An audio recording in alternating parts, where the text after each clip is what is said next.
Whoop. Whoop. Forgetting my microphone. Didn't even plug it in this time. Jesus Christ. Hold on. There we go. This time I didn't even plug it in. Hey, everybody. Hello, everybody. I didn't get either of my mics on. I launched, totally forgot my microphones. There we go. Oh my God. That was crazy. Hello, everybody. John Ervos is here, Washington, D.C., with today's Ukraine update. Oh my. I am doing well. Thank you. Hey, Thomas. Joda. Joda Pale Rose. Yeah, things are good. I've got I made a bunch of chamomile tea for today, so hopefully that will keep my voice happy and my chest happy. Some Greek chamomile I got in Chicago when I visited Mom a few years back, so that should help. We shall see. I have my Star Trek shirt on today. Woo! So very exciting. This is the same one I got for Yulia's Ukrainian friend who's visiting. It's great because it's a Star Trek shirt, but it's like little subtle with the rainbow. So it multitasks among various groups. So anyway, folks, how are you doing? Sasha's good. I am good. As always, we wait a couple minutes, maybe 3 minutes more, just to give folks a chance to arrive on TikTok and YouTube and the other services, because it can take a few minutes. So let's wait for that. If you don't mind, we keep forgetting to do this. Maybe give a quick little shout out from where you're from. You see some of the folks already doing it, but it's kind of nice just, I think, for people to see where everybody's from. Chicago pilot Max should be on his way back from Ukraine right now, I believe. And then not sure when he's heading back.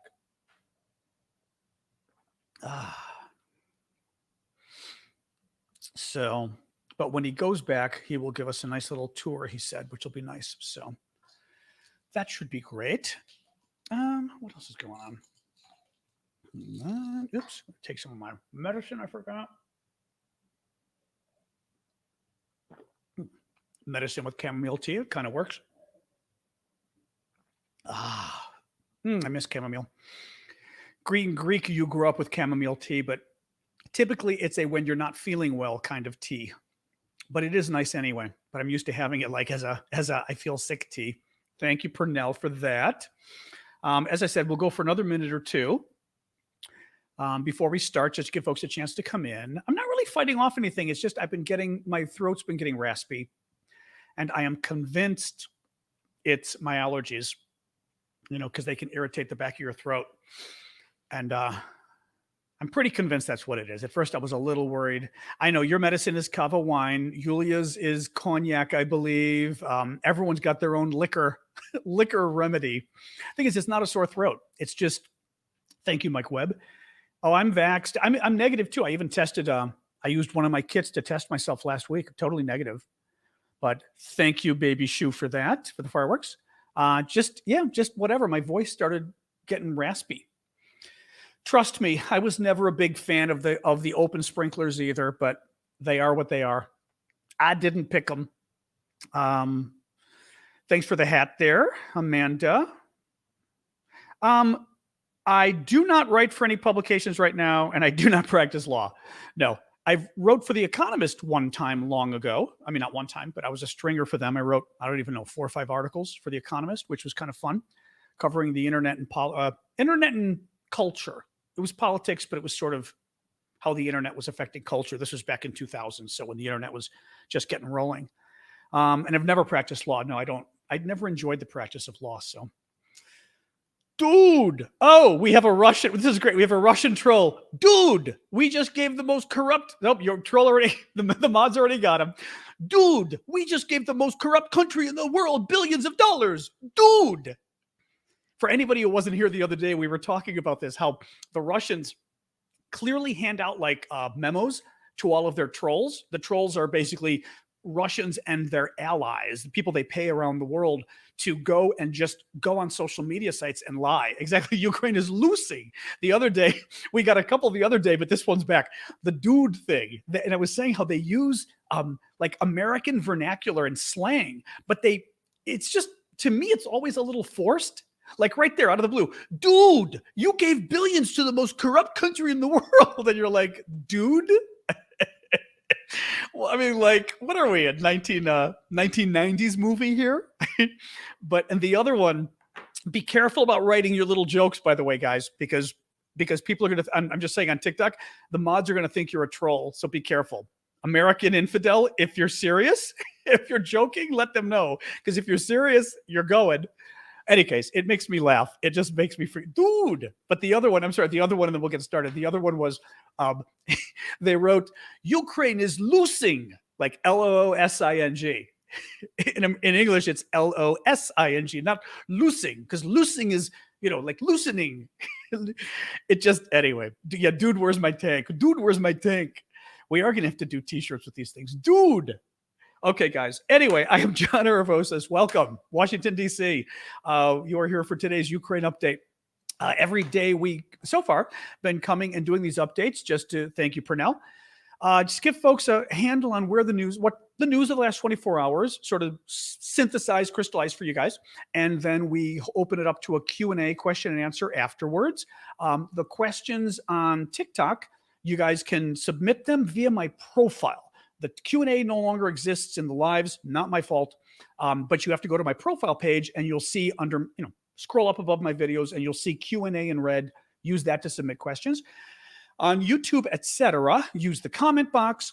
And I've always said on YouTube as well, if you use the super chat questions, I will get to those almost immediately as a thank you. So, and I guarantee every super chat question I will always answer. But as I said, I will try to get to as the next thing. Other questions, we get a lot of them, I can't guarantee.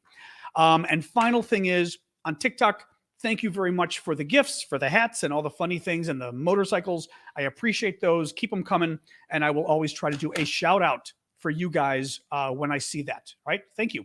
Let's get rolling, guys, like Kim right there. Thank you, Kim. So this was interesting. I'm going to start with I don't want to say, I'm always careful with this because I don't want to get into trouble.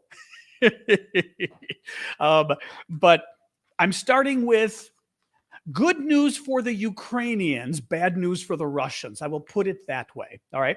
So, boy, the trolls. Now we've got like the COVID trolls today too. Why is some COVID troll coming to a discussion about Ukraine? I don't even, like, what is that? Like, what even possesses you to do that? Anyway, so Russia bombed its own troops the other day. It wasn't actual Russians, but it was in fact the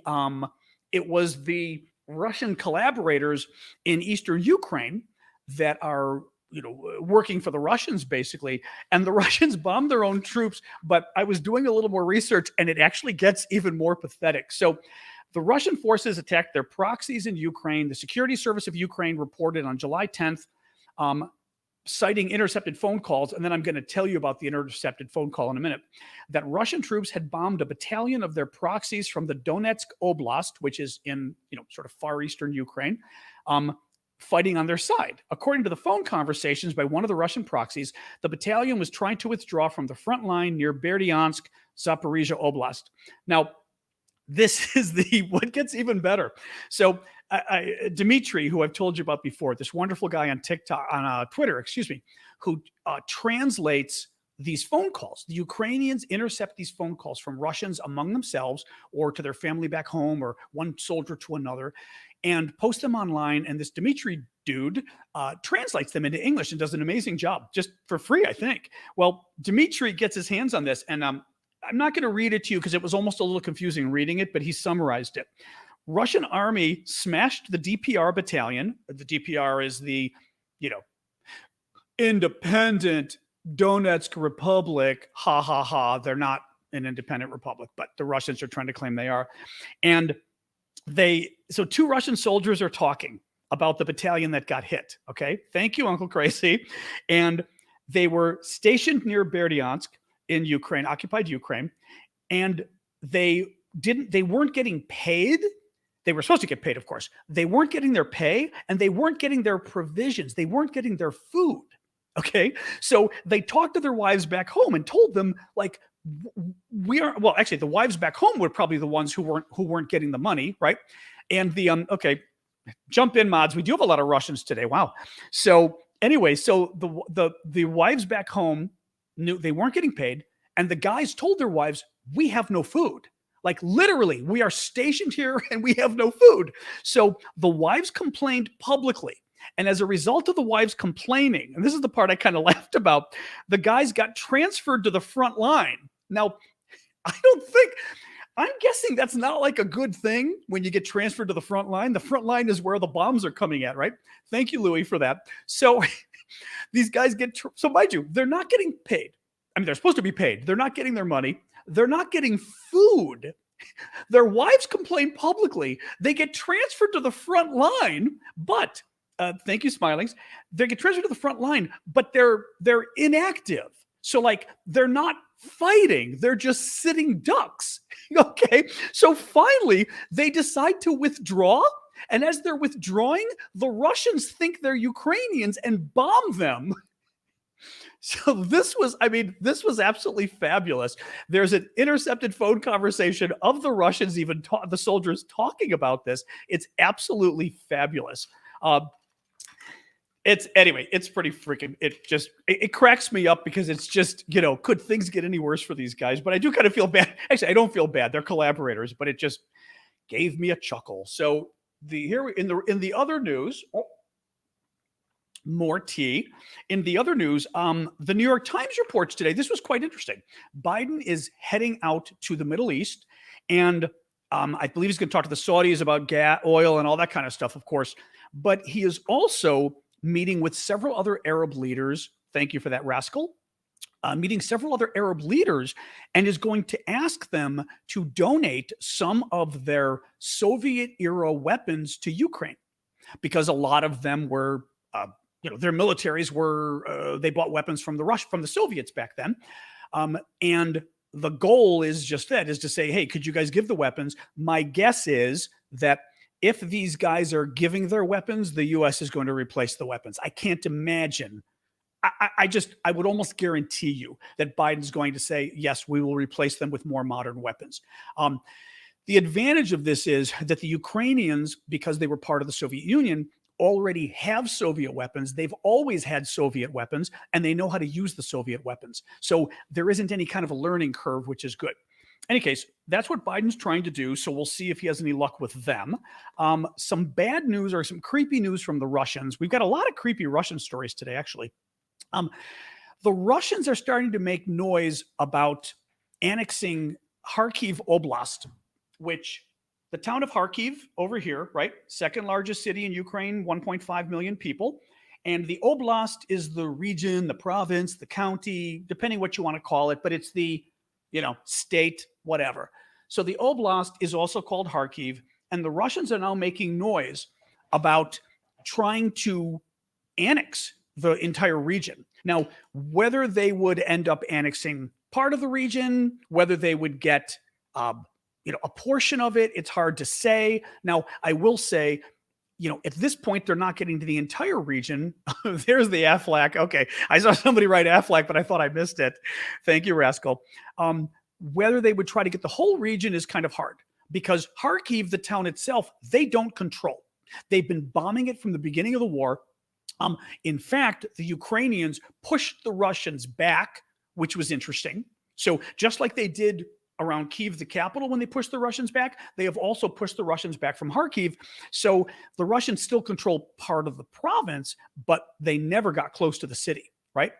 So let's see, but it is certainly concerning that Russia now is not just talking about annexing the east, which is pretty much this region right here, right? Severodonetsk, the big town they've been fighting in. It's not just annexing this, but now they're talking about annexing this. Now, they've also been talking about declaring this region around Kherson. Mind you, remember they stole Crimea in 2014. Ukrainian territory occupied by the Russians. And now this time they're occupying pretty much all of this. Okay. They're also talking about this area, Kherson, making that some kind of independent republic or whatever. So it's really, I mean, it's really screwed up, but now they're doing it to Kharkiv. More creepy news. Radio Free Europe reports that Russian forces are blackmailing parents in order to get them to send their children to pro-Russian schools. These are Ukrainian parents in territories occupied by the Russians. Russian forces in temporarily occupied regions of southern Ukraine are threatening parents with the loss of parental rights should they refuse to acquire a Russian passport or send their children to designated schools. Locals don't want to send their children to these schools, but they are scared, a local history teacher told Radio Free Europe. So they're trying to get people to get Russian passports. They're trying to make that actually a prerequisite of a lot of different things in these areas. They won't give them their pensions. They won't do anything unless these people get a Russian passport.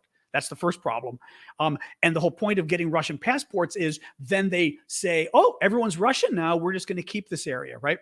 But they're threatening them with the loss of their children. I mean, again, we shouldn't be surprised because we're talking about nonstop human rights. I mean, we're talking about somebody committing a genocide.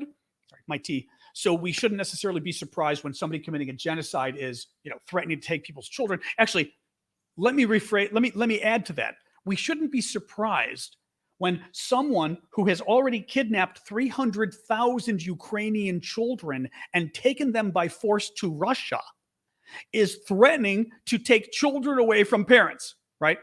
They've already done it to the tune of 300,000 kids. So big surprise, right? There we go. Tea. So next up. Oh, this is interesting. If you guys had watched the last couple of days, thank you, Jesse James, for the hat.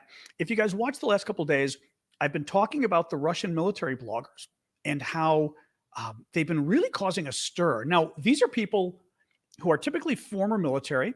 They're Russian. They're in Russia. And they are blogging about, some of them are Ukrainian too. I mean, some of them are, the Ukrainian collaborators, but most of them are Russian. And they're blogging on social media platforms like LiveJournal or Telegram, which is really popular, right? Super popular with the with the Russians and Ukrainians too. And they're using it to blog. They're using it to write stories, write their opinions on things, and post video and stuff. And these guys have been posting their opinions on how the war is going. They are typically very far right Russians. They are super far right Russians. They are typically in Putin's camp. They very much are in favor of the war. Okay, they're super in favor of the war, but they're not happy at how the war is going, and they think that the military is doing a bad job, and they think that the civilian leadership, and guess who the civilian leader is, Vladimir Putin, are doing a bad job. And I read something to you yesterday from one of them saying these people are all morons, this kind of thing, right? Thank you, JD, for that. Well, now let me read you this. So this is from Institute for the Study of War, which is this think tank I've told you about here in Washington, D.C., defense think tank, very highly respected.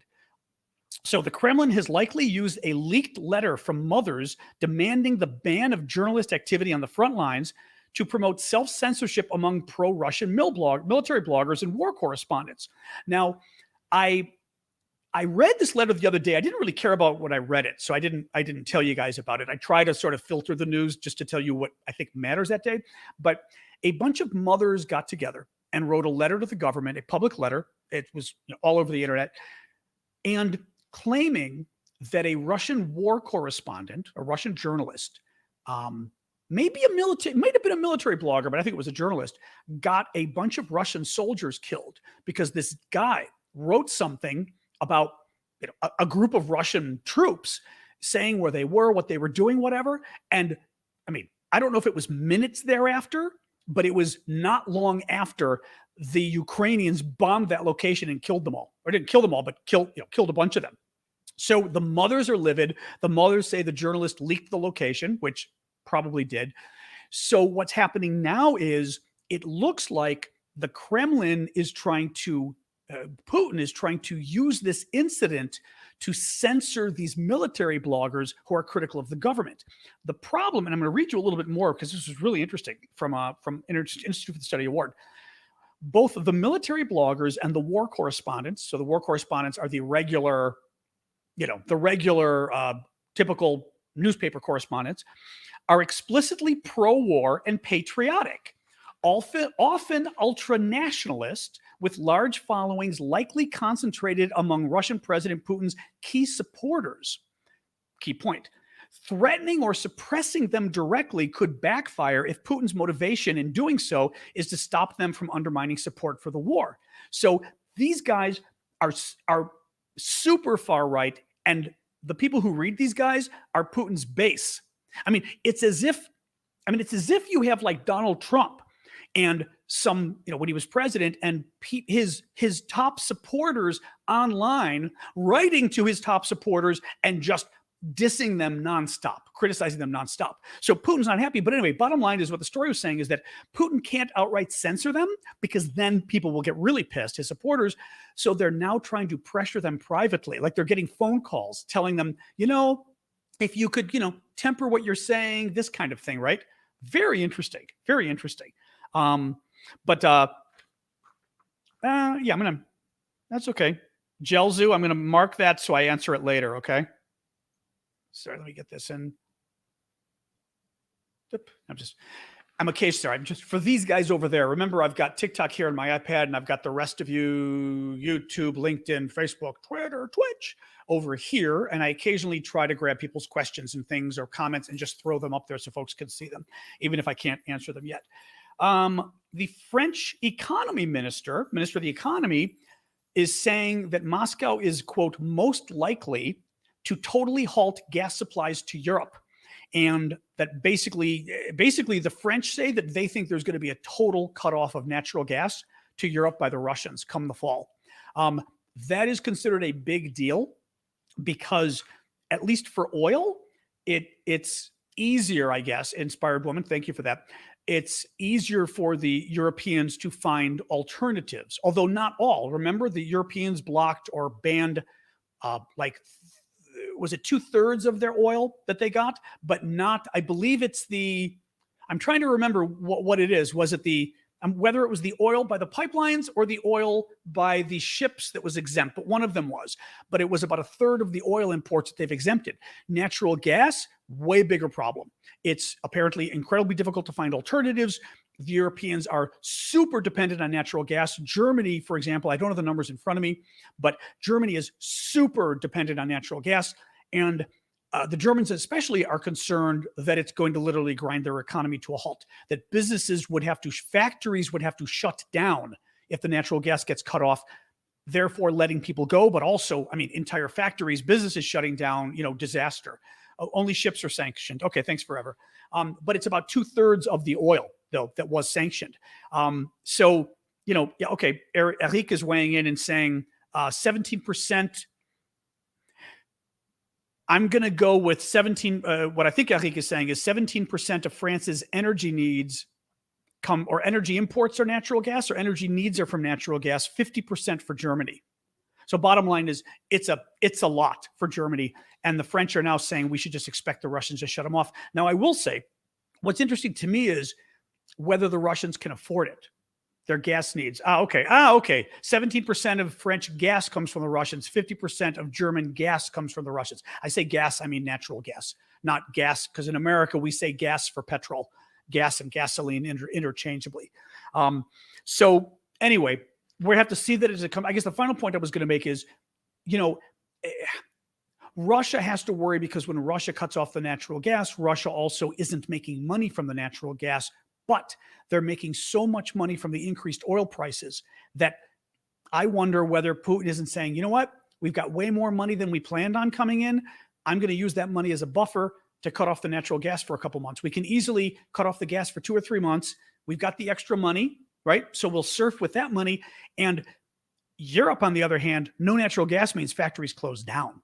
So the impact is going to be immediate. So we'll see what they do. Canada caved.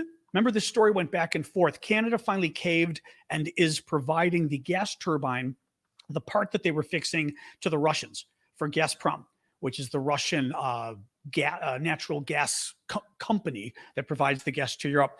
The Russians basically had gone to Canada to fix the part. It must be Canadian equipment to fix the part. They were fixing the part, and then the war kicked in, the sanctions kicked in, and Canada said, we can't provide the part back to you because it's a violation of our sanctions. Well, the Russians responded by cutting off 60% of Germany's natural gas. So the Germans have been pressuring the Canadians. Somebody had said yesterday that they'd read or heard that it was even the Americans pressuring the Canadians even more, because the Americans were getting tired of the Germans complaining and wanted to sort of get rid of one more German excuse for why they weren't liking everything going on. But bottom line is, Canada is now providing the turbine. I doubt Canada lifted all sanctions. There's no way Canada lifted all sanctions. There's no way. No way. I mean, I don't mean to say you're wrong, but I think you're wrong. There's no way Canada did that. True, Canada would not do that. I mean, Turkey might do that, but Canada wouldn't do that. Germany blocked 9 billion with a B euros in help for Ukraine. Now, the euro dollar exchange rate is pretty close. So 9 billion euros is $9 billion. Okay. Germany has been blocking aid from the European Union, 9 billion euros, for more than a month, according to Italian newspaper sources. Berlin approved only the first tranche, which is like the first slice of €1 billion. The newspaper claims that Germany's finance minister disapproves that Brussels is offering to finance aid to Ukraine at the expense of the common European debt.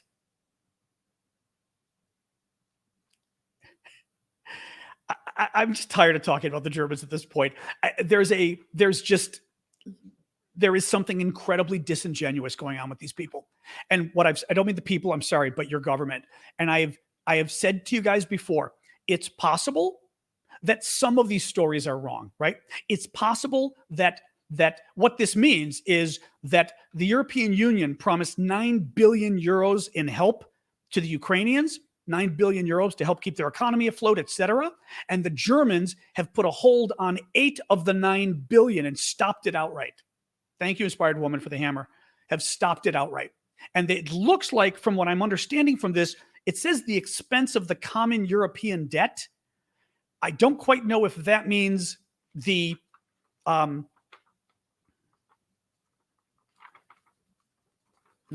whatever. Any case, let's see. We got to pull up the story. But, I've got to say that, well, okay, maybe Felix. Let's see. Felix is saying Germany actually wants to donate the money and the EU is trying to make it a loan. All right, you know what? If that's the case, great. Nothing I'm reading has been saying that. I read multiple stories on it, and all the stories were saying Germany put a wrench in the process. So let's see. But let's see. Next, this was kind of a weird story. 49% of Ukrainian businesses expect the war's active phase to end this winter. And I was like, what's that about?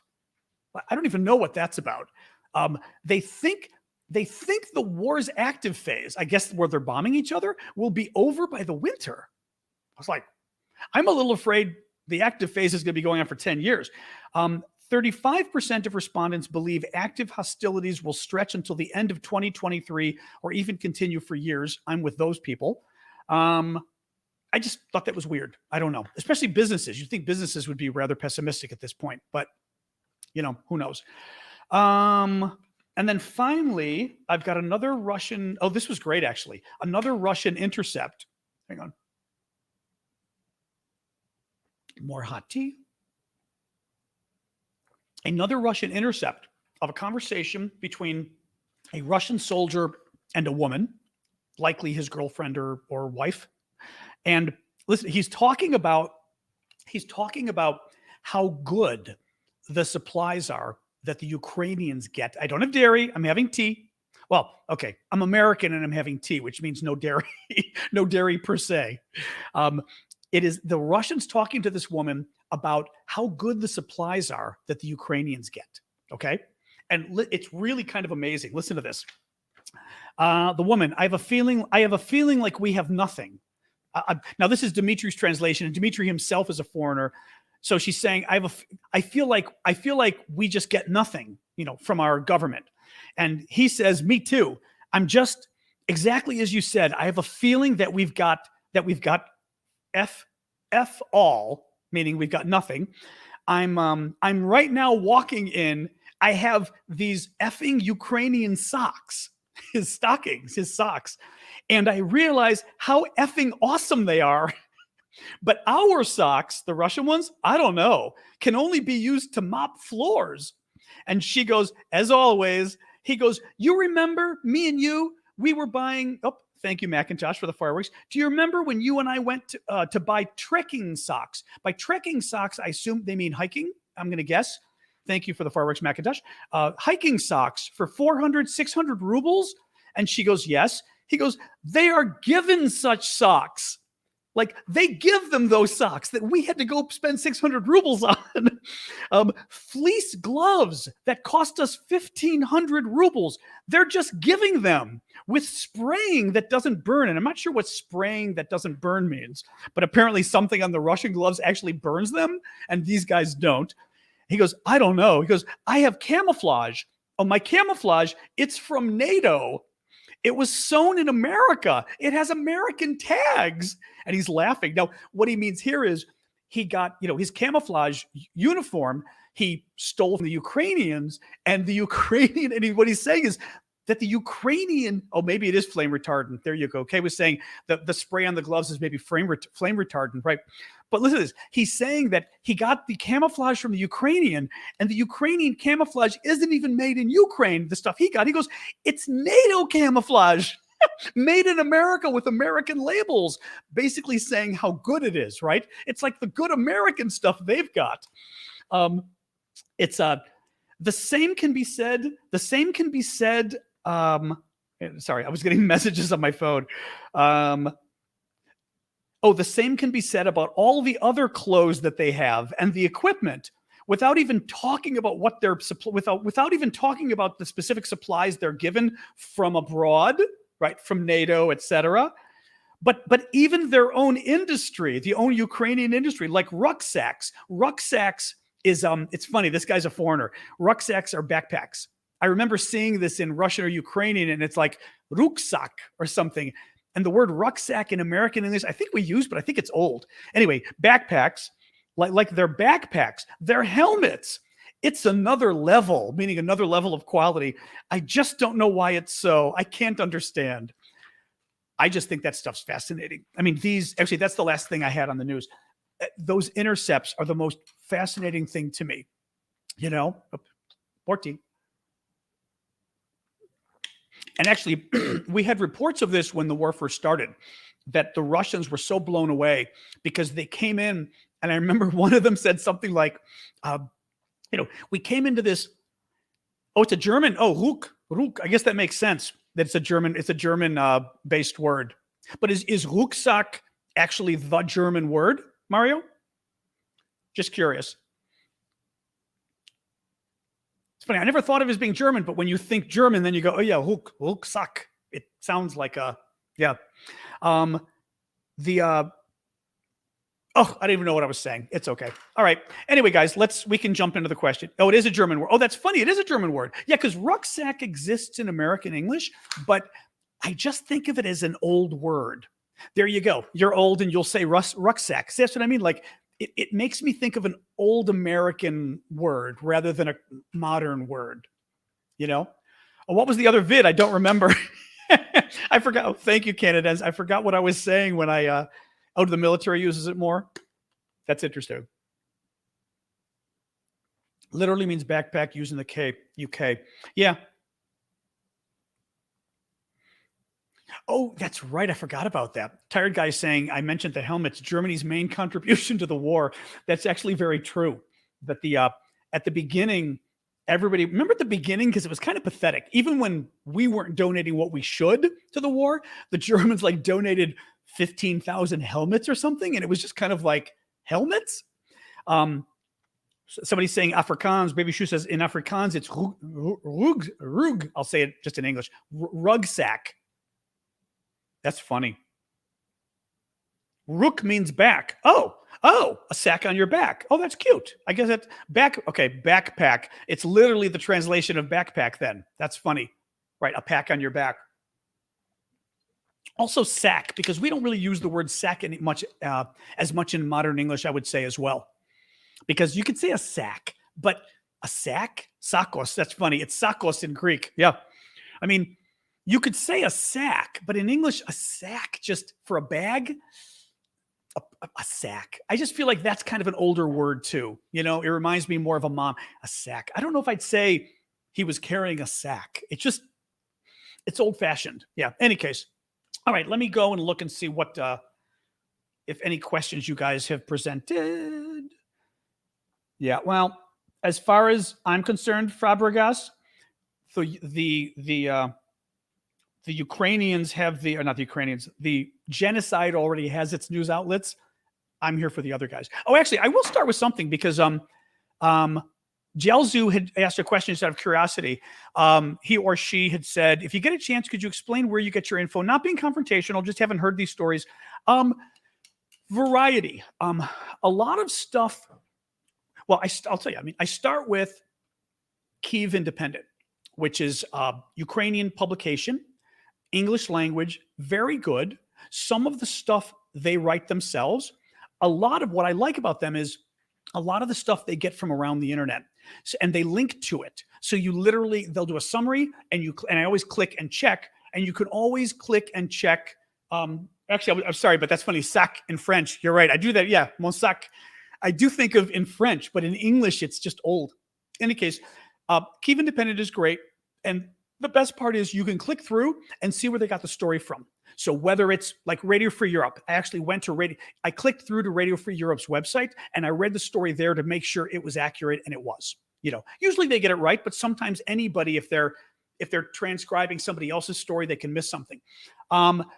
Then go to New York Times and the Washington Post. Both of them have excellent live update pages about Ukraine, and they just put boom, boom, boom, boom, like stories, but they're often quick stories, which is nice because they put a lot of them in a row. So I would say the Times and, adjusting my temperature again, the Times and the Washington Post. I also have the BBC that I check. God, I'm even trying to think because I've got a lot of them in my thing here. I've got BBC.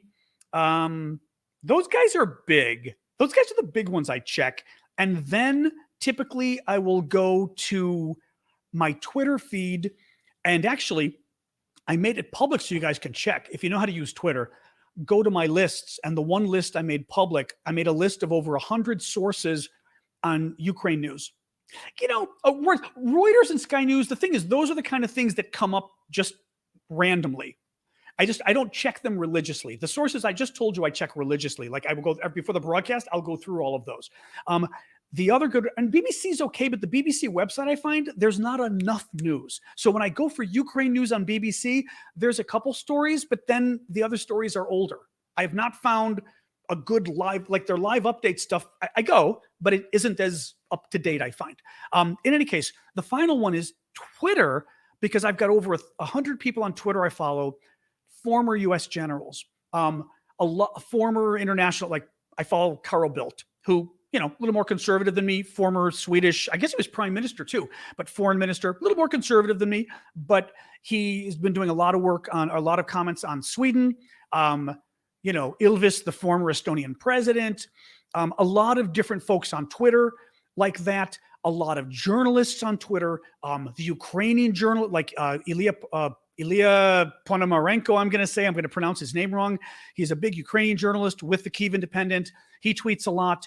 There's a lot of news sources that publish videos and things that are really interesting. Trucha News, which I think is Ukrainian. Visegrad 24 is another really great news source, and they go and they'll like collect information from everywhere else. Anyway, bottom line is I try to go through a bunch of different sources and then just pick first of all, make sure that at least it looks credible. You know what I mean? But then just like synthesize it. So anything I'm quoting that's an intercept, I guess I could, I think I did explain it. It's the Ukrainian government doing the electronic intercepts, and then they release the transcripts. And then this Dmitry guy who's really good, who works in England, but is Estonian, part Ukrainian, part Russian, part something else, likes to do the translations, and those are all online. And he's also one of the other people I follow. Anyway, that is my long answer to that's where I get my info from. So some of it you're probably not getting in official sources, because some of it, for example, I follow a lot of military guys, former military now, so they can speak out, who do really good analyses of what's going on. And some of them do these really long Twitter threads, like just really long essays almost on Twitter, analyzing what's going on with the ammunition depots and this. So I get some of the analyses I'm giving you are from those guys saying it looks like this is happening, blah, blah, blah. Not from a news story. There you go. That's where I get it from. There we go. All right. Let me, thank you, Smilings. Keep Independent's really good. But again, they're summarizing stuff from elsewhere. So you've always got to kind of click through and see where they're getting it from, whether they summarized it correctly, because sometimes people summarize things wrong. I mean, I've always known that, not just them. I mean, everybody. Thank you, Purnell. It's cute. All right. Let me look on TikTok and see if I've got questions from y'all. Did we, I didn't go long today. Today was short. All right. Q&A. No. Was there some Russia-China deal with the BRICS?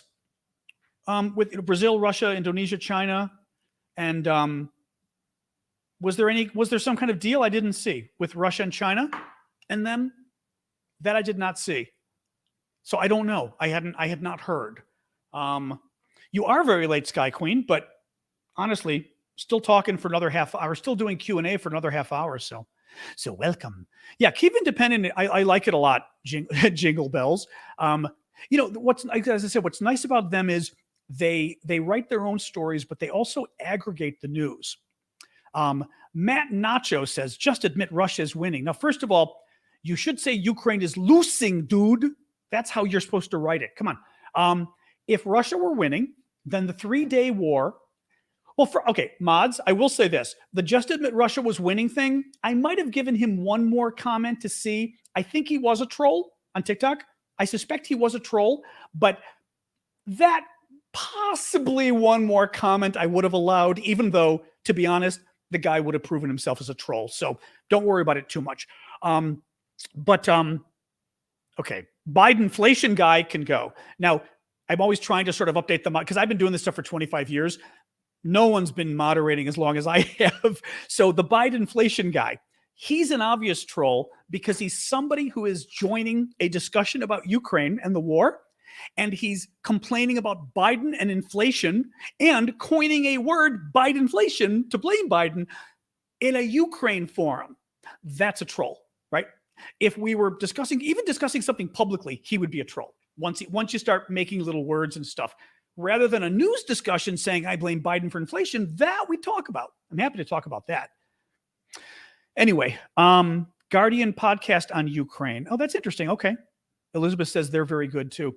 So let me open here. So yes, I'm not aware of that. Weren't the Russians preventing Ukraine from developing their own natural gas deposits? Whoa, don't know about that. Do you think Ukraine could rapidly do so to supply the EU? I have no idea about Ukraine's natural gas deposits or whether the Russians were interfering with it. No idea. Does anybody? Just curious, but because you guys, so many of you are sort of from so many different realms here. Anybody heard anything about Russia either stopping Ukraine from developing natural gas or that Ukraine has deposits? Now that's interesting. Sort of user 8138 weighs in and says gas in the Black Sea. Okay, that could be possible because I know what you're talking about. Of course, yeah, Cat Bar. Right. We talked about the Ukrainians blowing up some of the natural gas platforms in the Black Sea off of Crimea. Remember?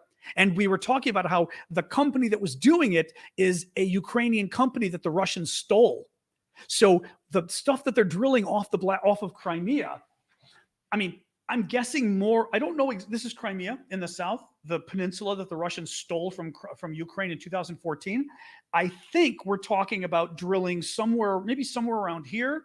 I'm not sure exactly, but it's on this side because the Ukrainians attacked it. That's what you might be talking about. Yeah, I mean, per se, the Russians would be stopping the Ukrainians from drilling because the Russians are occupying the territory at this point and stealing the gas. So that's interesting. Oh, hey, Odessa. Thank you. I shouldn't say spasiba. I should say Yaku, right? Yaku.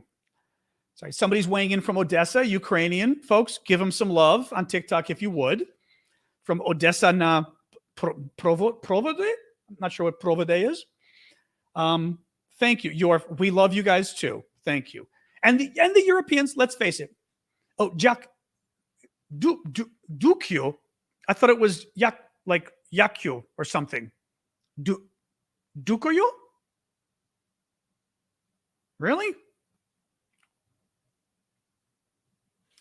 Anyway, and you're getting sunflowers over on over on YouTube and Twitch and everywhere else, and Facebook and everywhere else too. Thank you guys. That's always sweet. Jakuya.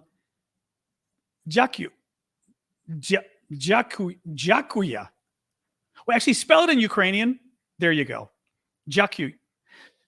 Okay. Yeah, that the Ukrainian spelling Jakuyu. Okay.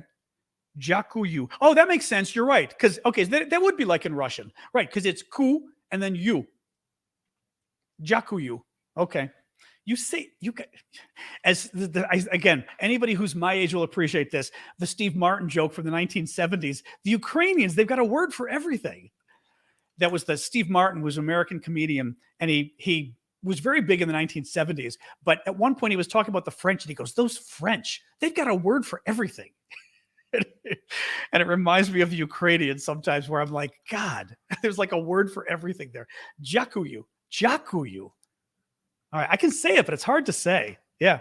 See, spasiba is so much more easy. It's so much easier. But and Natko as well. We've got okay. Let me stop a second and ask. So who else is here from Ukraine? We've got Natko as well. Anybody else from Ukraine on either platform? Normally, we've got a couple Ukrainians that come in over here with you guys. I know John. Is it John? What is it? John Dev, who's there? Just curious if anybody else today is from Ukraine.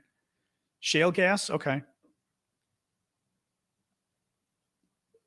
Actually, and remember, it's always Alex. Okay, Alex Mosk is from Ukraine. Oh, a couple of you. Look at you guys. Tanya. Wow. John D. Yep. Oh, Mega. I didn't know that. Mega over here, over in YouTube, is from Zaporizhia. Wow. Ukrainian in Canada. That still counts. Buravchik. Wow. Well, Yulia, of course. Yeah. I think of it as a given with Yulia, but fair enough.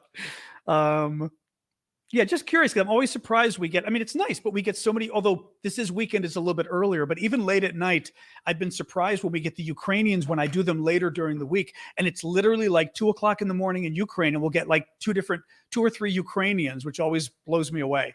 Anyway, nice to have you guys here. All right, let me look back at the questions here. So that's the thing on the natural gas. Okay. Do you think countries will realize not to rely so much on other countries for resources like Russia, China, and I don't know the other flag. Oh, that's got to be Saudi Arabia. It's green. It's green and small with a little bit of yellow. That's got to be the Saudis, I think. It's a good question. Now, I just see who wrote this. Oops, sorry. I was just trying to, my question scrolled away. Hold on. Just to give you credit. Way Ray Cray. Oh, hey, I remember your name. It's tough. It's funny. When the Europeans first were talking about building Nord Stream 1, I guess the first pipeline in the 1980s, it was very controversial. At least in the States, it was controversial. Reagan railed against it because I remember at the time thinking, like, what are the Europeans doing? From a European perspective, there is something to be said for, and I'm trying to think who was, I think our relationship with China, in some ways, the intention is this way. The more economic ties, the more you're interwoven, the less chance of conflict is the theory. Because the idea is that not only can Europe not afford to lose the gas, in principle, the idea is that Russia can't afford to lose the income. So the hope would be that, you're both of you are dependent on each other, and it ends up making for a more stable relationship. That's at least the idea. So, you know, you can't just rely on yourself for everything is the problem. Now, having said that, with energy, I mean, I'm trying to think actually, because with energy, you could have, hey, Odessa, with energy. Well, I mean, the thing is, then you would have had, if you didn't rely on Russian oil, they would have all had to go nuclear. And wasn't there already a big anti-nuclear movement in the 80s in much of Europe, the US as well? So what do you do, right? Other than nuclear, what else could they have done back then? They've started to phase out coal again recently in Germany, for example, and they're trying to bring those plants back now. No, solar, I agree with you on solar, Remy. It's just solar isn't enough right now, right? But having said that, they should have invested more in solar in the beginning and seen this problem. And everybody should have invested more in solar. Nuclear may be antiquated, but in terms of the environment, ironically, in terms of climate change, nuclear is not a bad, I'm not going to advocate for nuclear right out. Thank you, Wei Ray. But, it would help get us off of oil, which would be good for climate change. And if it helps Europe get off of the Russians, that's good too. So,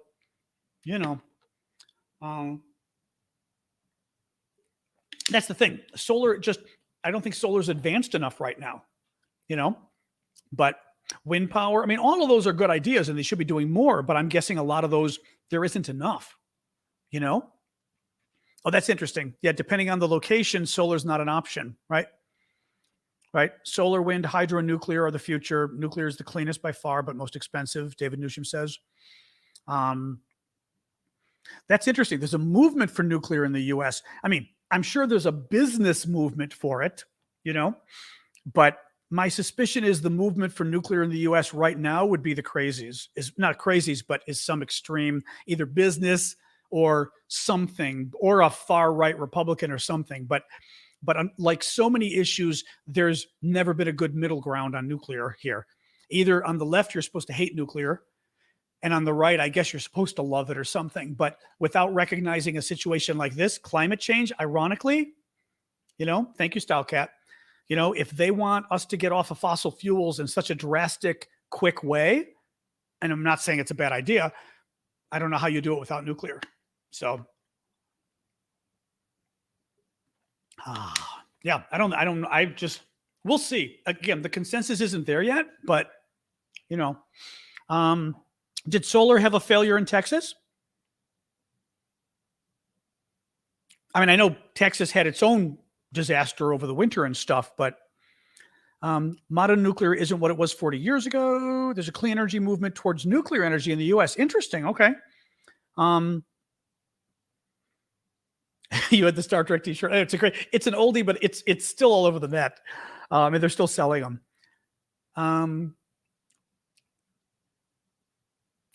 What else we got here? No, I'm with you on, Way Ray Cray says I wouldn't want a nuclear plant in my backyard. I'm with you on that one. It still creeps me out a little bit. I'm not sure I want it in my backyard, or people would have to decide if they want it in their backyard. But, in America, we got a lot of land. We still have a lot of land in this country that you could put nuclear plants far away from stuff. Ukrainian gas. If the Ukrainians have, there had been talk about the Ukrainians possibly helping Europe, I want to say, with energy. Wasn't there? I thought there was. Rascal, what? Regarding what? What's correct? Sorry, I'm looking at feedback, but on TikTok, of course, it's always like 15 seconds delayed. Thorium. To build a thorium web. To continue my Star Trek theme. Yeah, no, I'm with you, Thomas. Exactly. I still would worry about one being in my backyard, I must admit. But there's got to be land somewhere. Oh, hello, Hawaii. Also, more solar is great. The thing is, like, in my condo, we've got, you want to see my shirt? I love this t-shirt. It's great. Woo! Um, the solar. Yeah, my condominium. We've got a pretty big roof. We've put solar panels over.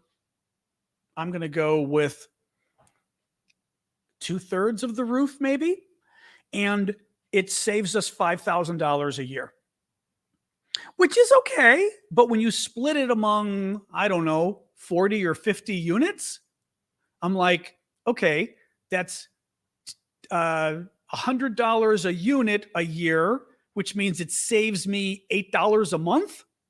I mean, okay, it's free, so why not, right? I mean, the company says put it up there. No, not my unit. I save $8. It's 5,000 for the entire building. So, I mean, I'm like $8 a month I save because we have solar on the roof. I mean, it's a contribution, so I'm fine with helping the environment, but it's not exactly significant. That's the only thing. Well, I'm trying to think my energy use is probably $100. Well, I guess if you look at it that way, my energy use is $100 a month. So it saves 8% of my energy use, which, I mean, it's not nothing. It's not nothing, and I guess if you look at it at the aggregate too, it's not small when you look at it nationwide, but in any case, and you need good sunlight, of course. I mean, it's a lot of, I think it's going to have to be more developed, Ryan, what's up? Was the Times okay? Oh, the Times Ukraine. That's funny. The Times Ukraine. Just seen from the Times. I'm assuming your Times or the British Times. Ukraine has a 1 million strong force ready to attack in Kherson. Really? Is this the Times of London or what? Huh. I mean, that's weird. I don't even know what that means. Now, there has been, just to show you guys again, Kherson is the city and the region down here, okay? And it is the first major Ukrainian city that the Russians took. They are still, I'll do the recap in a bit. We usually do it at the end. They are still occupying this area. There has been a ton of partisan activity here, meaning, well, for the Americans, we always say Wolverines, private citizens, resistance, private citizens who work secretly with Ukrainian intelligence and blow things up and blow up Russian buildings and blow up Russian collaborators, people, Ukrainians who are working with the Russian occupiers, things like that, right? And the Ukrainians warned 2 nights ago, a Ukrainian official warned everybody in the region and said, get out of the region if you can. We're warning you, suggesting there was going to be a major attack soon from the Ukrainians to take back their own land. Now, I don't know about a 1 million strong force. That's a little weird. I mean, the 1 million strong is a different issue that the Ukrainians have kind of said all along that they were close to having a 1 million man and some women army.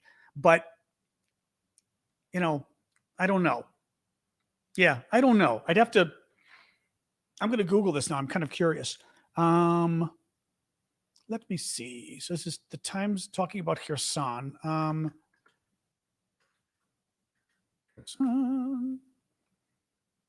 me see. No. Oops. Sun News. Times of London? Hang on. Sunday Times. Let me try to pull that up. Although I don't know whether I need a subscription for that. Let me see. Sorry, guys. Just curious about checking here.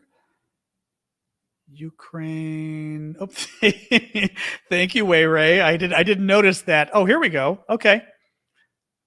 Hopefully it doesn't block me out too much, blocking me out a little, but let's see. Ukraine is massing a 1 million strong fighting force equipped with Western weapons to recover its southern territory from Russia, the nation's defense minister revealed to the Times. In his first interview, said Zelensky had ordered Ukraine's military to retake occupied coastal areas vital to the nation's economy. We understand that politically it's very necessary for our country. The president has given the order. Okay. Yeah, that's a combination. I'm going to go with that's a combination of That's pretty much what I was saying. So when like you inhale badly. Oof. Tea. I think I know what's going on there. That is a combination of the two stories. It's a combination of what I was saying, where they were talking about building up a 1,000,000-man army with the reserves and with new people they were training, right? Because remember, they had their standing army, and then they've got new recruits because they're having a draft and all sorts of things, right? Right? You know, they're making young men. They're making young men serve, or actually not just young men 18 to 60 have to serve in the military in Ukraine now. They have to go through boot camp, right, where they're trained and everything else. So they've built up to this large number, but I think you're seeing a mixture in that story or that quote of Ukraine has plans to take back that region, and the general probably said, we almost now have a 1,000,000-man army because of all the new recruits and the new trainees and stuff, the conscripts and volunteers, exactly, that Marky Mark is saying. So that's what I think is going on. It's a combination of those two facts that makes it, but it's not 1,000,000 people invading Kherson, right? I wish it were. And my guess is probably more important, although the new men are going to help, even more important are the weapons, are the NATO weapons they're going to use to hopefully bomb more of the ammunition and everything else that the Russians are going after. So, oops. Oh, sorry. Elise had mentioned something. I heard that the Russians are storing ammunition and guys around the plant in Zaporizhia so they can't be safely attacked by the Ukrainians. Didn't hear that, but wouldn't be surprised. It's the kind of thing the Russians would do, But anyway, back to the story though. The Ukrainians have made clear that they're going to attack Kherson soon. Whether that happens, who knows? But that's what they've signaled because they told people to get out. That would make me think in the next few days the attack is beginning. So who knows? Hope so. Again, there's a lot of partisan work by people blowing things up, which is great. That may also be a telltale sign because my guess is they're probably going to blow up a lot of things around the province as well. The Ukrainians with the partisans, with the citizens who are working with them, behind the scenes. And then you're probably going to see the HIMARS, the medium-range rockets that have been doing so much damage to Russian ammunition, come into play too. Nicolek, let me look. I thought yesterday I looked for your question and couldn't find it, just so you know. You know what? What's even easier, pose your question right now. That would be a lot easier because I couldn't find it from yesterday. I tried. You were nowhere there. I believe you, but you weren't in the list that I could find. So I'm going to look at the other stuff right now, but as I'm looking, if you could pose your question just right here, I will try to answer it. I'll give you my best response. That's interesting. There aren't any orc ammo dumps left in the Kherson area. Ukraine got them all. That would be pretty cool. Bogdan in Donetsk. Wow. I hope you're safe. Lots of things going on there. Obviously. A lot of bombing the last couple of days, too. Why is Russia sending weaponry to Nicaragua? I did not see that, but I'm not surprised. Why? I mean, because Daniel Ortega's an idiot. The president is a quasi-dictator and a socialist, but I mean, bad Soviet socialist type. And he's still in cahoots with the Russians. So, and why is Russia doing it? Russia's doing it to try to needle us. He's trying to piss off the Americans, So, I mean, Ortega's back. He's back. He won the election a few years ago. Okay, that's good at least, Bogdan. I'm glad to hear that. Because what we read here, there were stories this morning, and thank you, Jolly Jude, for the fireworks. There were stories this morning about all of the Russian bombings in Donetsk, and that they had really significantly upped the bombing level. So, yeah, calm. The thing is, socialist is a bad word outside of the USA when you're talking about Daniel Ortega. The guy was a Soviet socialist. He wasn't Francois Mitterrand. So yeah, do a little research on Daniel Ortega. You'll see what I'm talking about. He wasn't some enlightened European intellectual wanting to help people.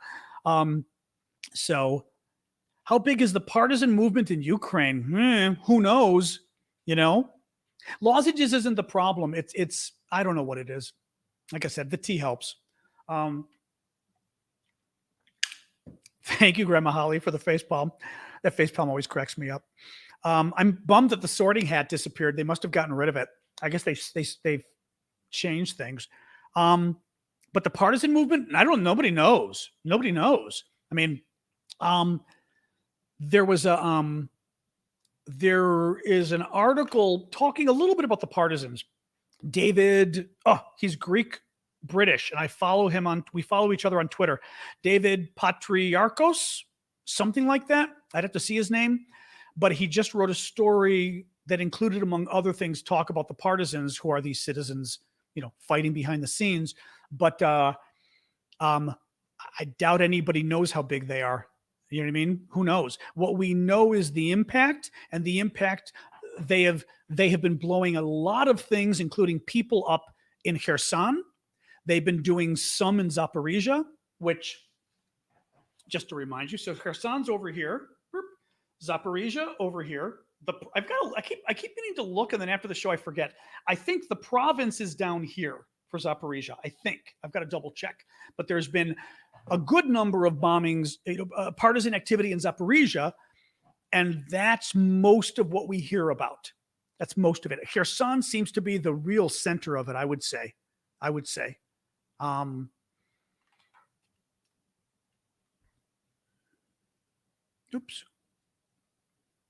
All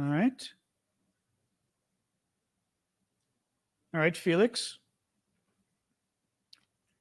Freedom fighters?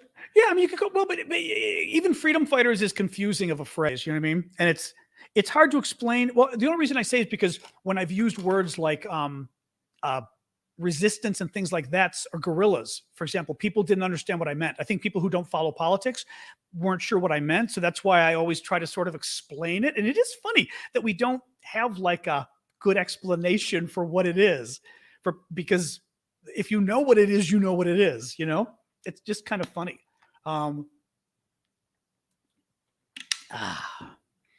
Wait, I've got everyone into a fight about Daniel Ortega now on TikTok.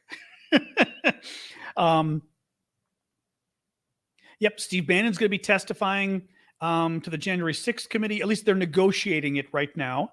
But it's not going to be, he'd love for it to be public. It's not going to be public. They may release some video of it after the fact, but he wants a, live fight with them on TV, and he's not going to get that. Let me just look more questions here.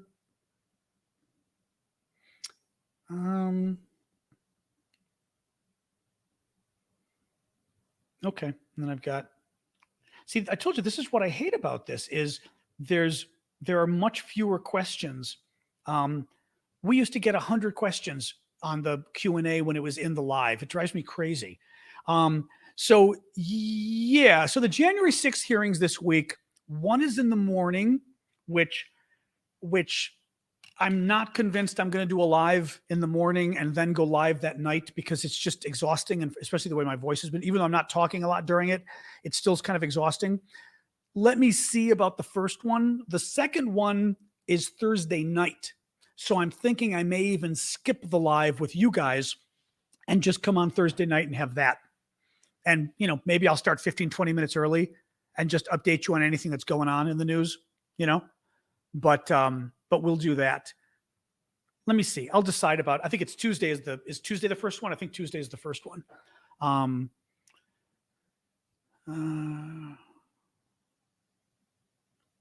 That's very interesting. Audrey-Anne, was it? Now I'm interested. Now Audrey-Anne is saying Putin's mad at Macron, the president in France, because of the documentary that came out about Macron dealing with the war, where they reveal a part of a conversation between Putin and Macron. A good documentary, by the way.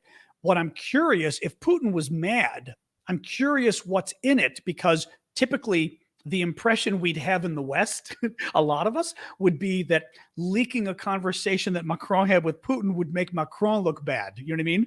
That we'd be afraid that Macron would be too sycophantic, sycophantic's the right word, two bending over backwards, right, for Putin. So that's interesting that it's actually something that makes Putin look bad. That's very interesting. Yeah, that's creepy. What will what's happening affect the UK? I guess it depends what you mean. Sorry, Paige, but what do you mean? I mean, I'm not sure what you mean. I mean, you don't have to pay more, but maybe give me a little more of what you mean. What happening and what? I mean, like what's happening in Ukraine? How will it affect the UK? I mean, I'm not sure it will, other than you guys keep supporting them very significantly. But you know what I mean? If you could explain more, I'm just not sure what that means.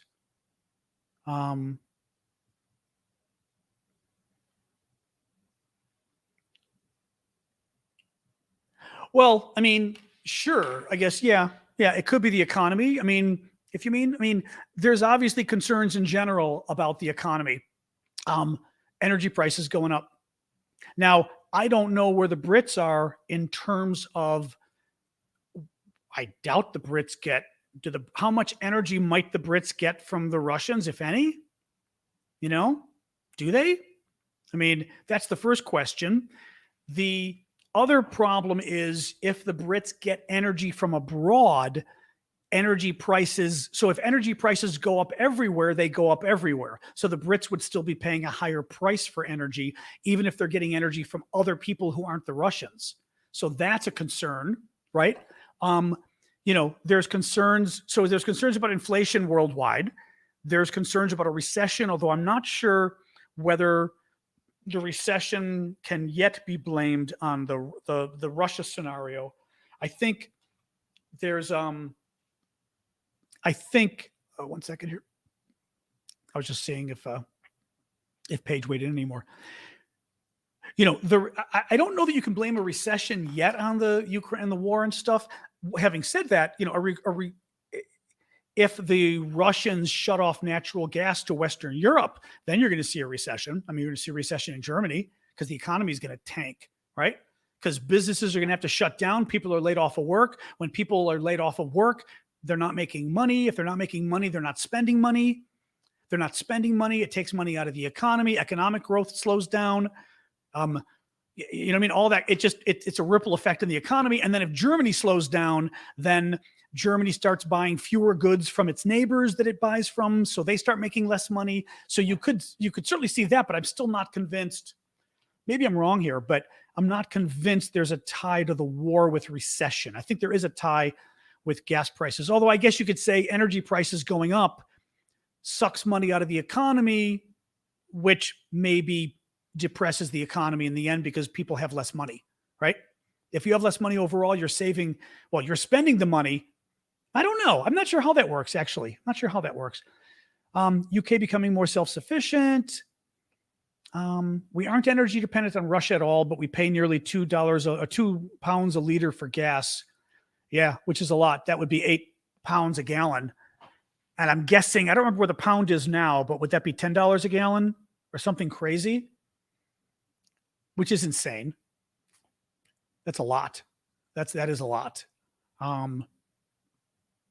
Here we go. So basically, Macron was telling Putin he does not know where Putin's advisors got their law degrees from because what Putin is saying makes no sense about the Minsk agreement. Oh, that's funny.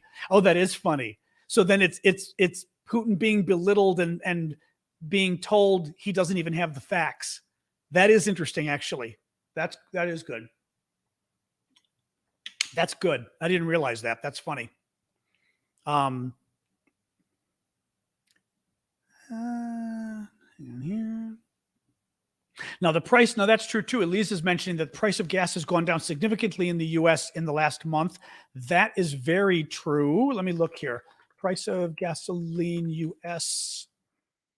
AAA always has the gas prices. Okay, here we go. Let me see. I mean, the current average for regular is $4.68, but I want to find here we go. Okay. The current average, I'm just going to do regular. $4.68 a gallon, of course. A week ago, $4.80. A month ago, $4.98.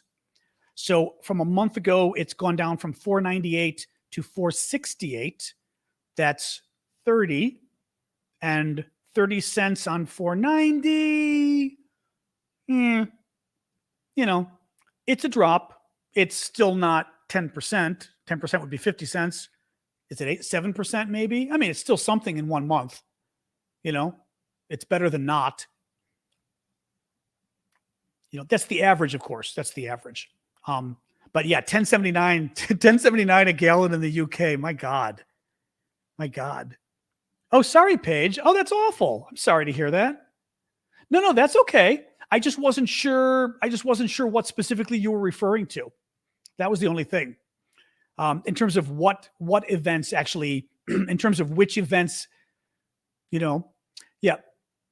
No, I just think, overall, I think overall for all of us, it's the economy that we're worrying about.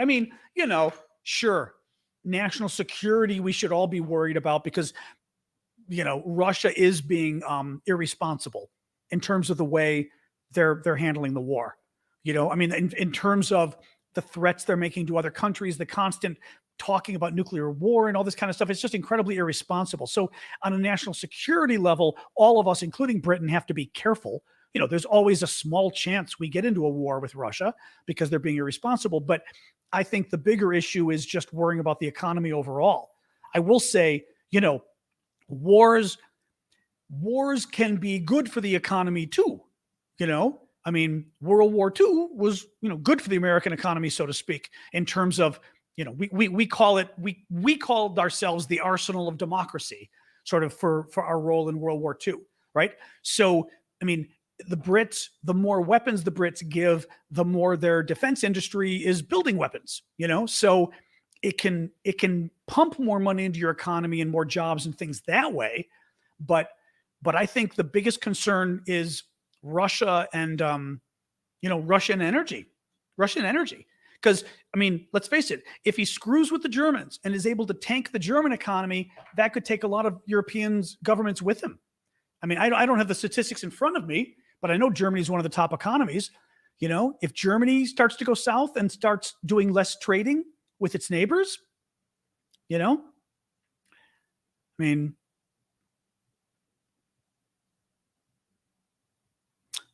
me see. Sorry, there was I was going to say somebody. Yeah, Zogas had a question. What do you think will Russia do about Kaliningrad? Yeah, we've talked about them a lot lately. Could they attack? They could. Russia has already shared that they're doing something in the next few days. They threatened Lithuania. Yes. Lithuania announced they are also now banning alcohol and cement. Okay, somebody mentioned alcohol yesterday, and I didn't realize cement too. What happened was in the last day, I think yesterday, because I had mentioned it, or the day before, the Russians came out and said, this is your final warning.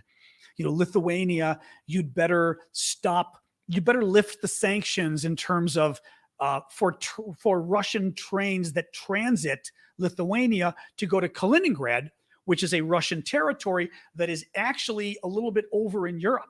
It's disconnected from main Russia, so to speak. You cross a number of countries, Belarus, Lithuania, Poland, and then you get to Kaliningrad. If you look at a map, if you look at Poland, find Poland on a map, if you're in front of your computer, find Poland and look at the northeast corner of Poland up and to the right, and you're going to see this little area, this little circle, not a circle, but you know what I mean, called Kaliningrad. It's a Russian province, and it's stuck in the middle there between Poland and Lithuania. Well, the Lithuanians rightfully told the Russians they can no longer transport sanctioned goods across Lithuania. They said, you've got to find another way to get these goods to Kaliningrad, because according to the sanctions, not only can you not sell goods to Russia that are sanctioned, you can't let those goods transit your country.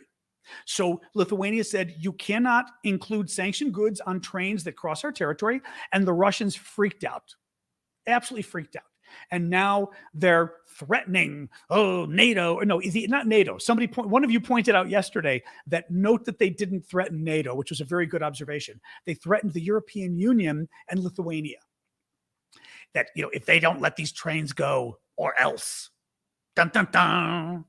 And, the one concern is that the Russians invade and literally, seize the land, Poland and Lithuania, where the borders meet, and create like a land bridge from Kaliningrad going all the way to Belarus, which is the Russian puppet state currently.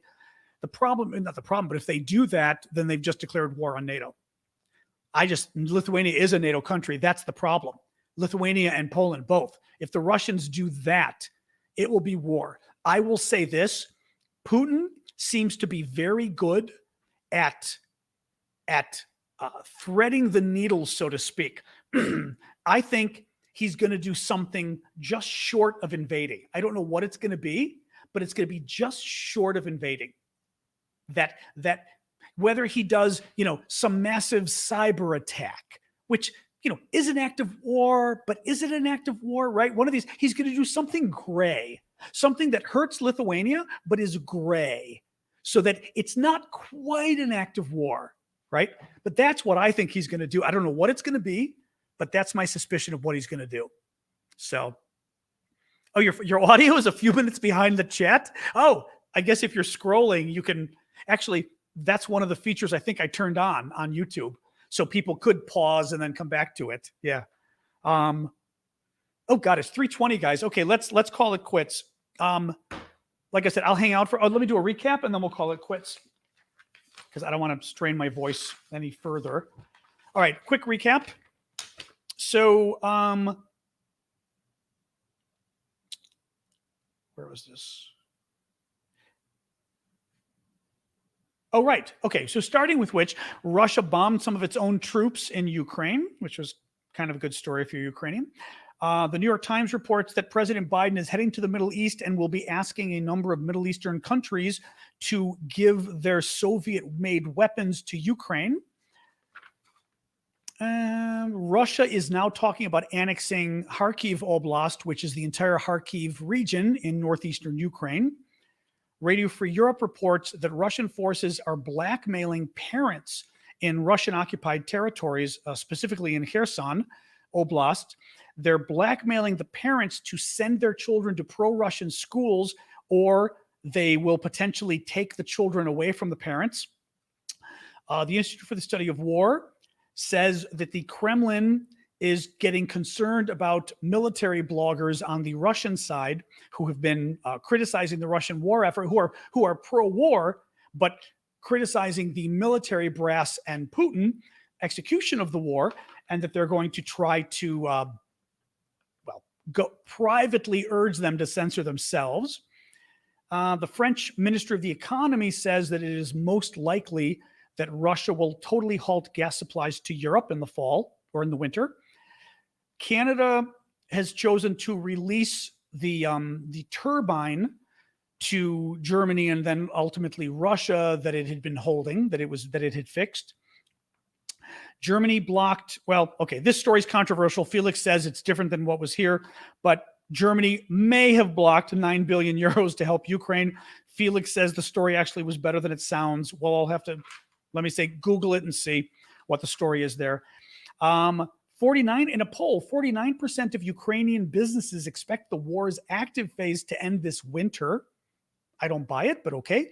And then I read you an interesting intercept of a Ukrainian soldier talking to a woman back home, and he was talking about just how amazingly good the supplies are that the Ukrainian troops have. Their stockings, their socks, their uniforms, and just their gloves, and how much better they are than what the Russians get. And what's good about that one I loved was he's talking about how he goes, do you remember when we went last year and we had to pay $1,500 for those, what was it for? The $1,500 for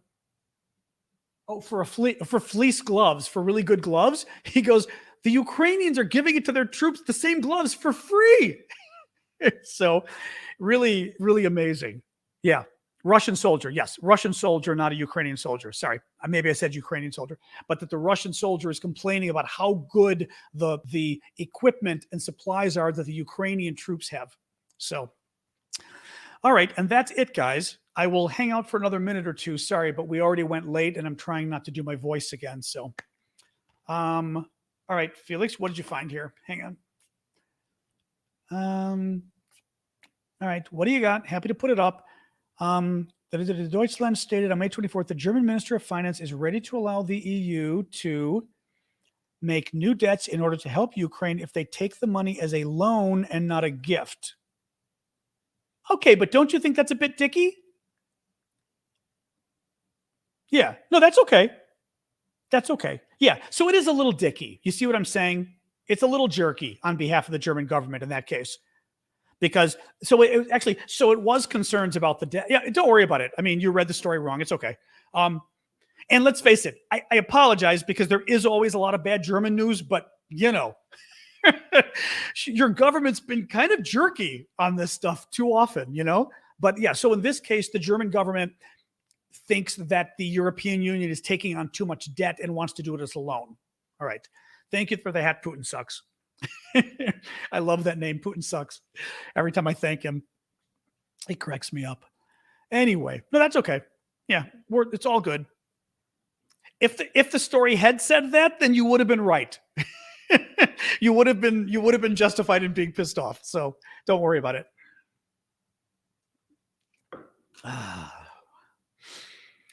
Oh boy. Anyway, actually, I will show you something really quick that we're still figuring out what to do with these, but hold on a sec. Well, a couple things. Where are these? So, Vlad, my Ukrainian friend, who has been helping us with the fundraisers and everything we've done for Ukraine, sent me a number of things, and we are thinking of trying to do a raffle, not a raffle. What do you call it? A bid. Oh, my mic. Sorry. Vlad, my friend in Ukraine, who's been helping us with all the fundraising for Ukraine that you guys, remember, we've raised $53,000. Maybe a silent auction. I'm not sure what you call it. We've got to see what an auction. That's it. We've got to see what software we can use or what website or whatever to do it. But Vlad sent me a number of things, including some Ukrainian military patches, and they're actual Ukrainian military patches. And the cool thing is, I mean, they've got the Velcro on back. They're actually the patches that go on their uniforms. This one I thought was very cool. This one I liked a lot because it's got the flag and, I mean, that says Ukraina, which I think is kind of neat. So some of the patches I thought could be interesting. My favorite, though, are they got drawings from little kids, did drawings. I'm going to get this, did drawings about the war. And when Vlad had showed me this, I was like, you know, Chris, he hasn't. Let me remember to do that. When Vlad showed me these, I was like, oh, Vlad. He was just showing me to show me. And I said, oh, Vlad, those could be so cool. You know, now, I mean, they're all about the war. I mean, she wrote Ukraina at the top. I don't remember all the actually, I don't know if Yulia or somebody else is on if you want to look at these. I had used Google Translate, and you're not going to believe it. Google Translate was great for translating this stuff. Blew my mind. Some of the kids wrote in cursive, and Google Translate was able to translate, which blew my mind. This one, I believe says our heroes will not be vanquished or something like that. Basically, our heroes will win. And at the bottom is her name, first grade. The bottom is the name, but it's something like our heroes will never. I forget what it is. Actually, again, I'm forgetting this now. But that one was neat. You know, actually, let me find a couple of them that were even like, because some of them were even neater because I like the drawings and stuff are kind of good on some of them. And again, I don't have all the, I'll tell you the translations in a sec. I mean, this one is really cool. I told Vlad he fell down. I've got to put tape on it. This one's really neat because it's kind of 3D-ish. He kind of did it a little bit 3D, which I think is totally cool. This one's, I've got to actually look and see what the, make NFTs for kids. Now that's interesting, making NFTs of them. That's interesting. Now Google Translate was able to do, oh, so that says, oh, the other one said heroes never, oh, that was it. The one, that's what it was. Hold on, is this the one? This is the one that said heroes never die, I think. That's what it is. That's what it is. Heroes never die. Yeah. So it's got this sort of fallen medic, and it's a medic as well. He's a medic, but it looks like he might be dead. And the swan is coming out of him with the colors of the flag, and it says heroes never die. Yeah. I mean, that's what I was saying. The captions, this one is interesting because there's the caption. Again, I know we're like 15 seconds behind. There's the caption. If somebody wants to translate, I can use my phone, but it shows the guy and it's got like the guardian angel over him, right? And I know it says angel. I can read that on the top. Oh, the crane. That's what I thought. The crane is the national bird. I thought so. Right. So the crane is the national bird. May your angel save you forever. Okay. But even better, then I'm trying to think here. And then it says, thank you for, what is it? Jakyu, Tobi, Voine. Thank you. Something about the war. Hold on. You guys are doing pretty well.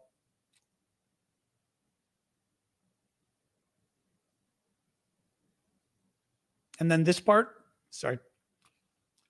Someone's going to tell us in a second. Oh, thank you, soldier. Oh, thank you, soldier, it says on the bottom. This one was really neat because they wrote a whole thing in cursive on the back. Hold on. This one I'm going to use the Google Translate because what blew me away was that Google Translate was able to read the kids' cursive writing. I was like, holy crap. I mean, amazing cursive. In all of these drawings, it was, I would say 95% was able to do it. Let me, hold on, go back to, oops, sorry. I'm going to put detect because with my luck, some of these might be Russian. Hold on. This one I'm going to translate. Okay. Hold on. Dear soldier or daring soldier, I want to wish you patience, health, and victory from the bottom of my heart. Thank you for peace and wish you a quick return home. Sincerely, Lisa, a student of the class in Stomir Zevnol. She wrote a whole little message on the back to the soldiers, wishing them like from the bottom of her. I mean, and this one I love because, again, like I said, one of these I'm keeping. This one I love because of the color, but also when you look at it closely, it's the Ukrainian, what is it, like Ukraine Day? The Ukrainian spring colors. It's got the flag. These are wings. I'm guessing these could be wings of an angel, but they also look like fire, which is interesting. And when you look closely, it's actually the ring of flowers on her head. You see, it's the ring of flowers on her head and the ribbons. Oh, Vishevka. But I just love the colors of this one too. And the name, and I think this one, they didn't sign. Oh, no, they did sign their name. Oh, yeah. Konats? Here, somebody read the name, and it's in cursive. Well, hold on. My Google can do this. Hold on. I thought this one didn't have the name. I'm so glad it has the name. I got these yesterday, and I was like, oh, my God, these are amazing. Kopach, Vladislav. Oh, Vladislav Kopach, 10th grade. It says. So this was, Vladislav, this was from a boy. I totally thought this was from a girl. This was from a boy. Yeah. Anyway, I just love these. So I was thinking this could be really cool to auction these guys off, you know? You can walk through the fire. Wow. Yeah. So we'll see. But I just wasn't sure. I mean, that Google Translate could translate the cursive. That was what was amazing to me. The handwriting of the kids it was able to read. Cursive is cursive is the difference between. Hold on, I'm gonna get a piece of paper. I'm trying to find a piece of paper to show you. I don't know what you call it. Oh, my notes. Hold on. I'll show you on my notes. The difference between this is the word answer written by hand, okay? And then next to it,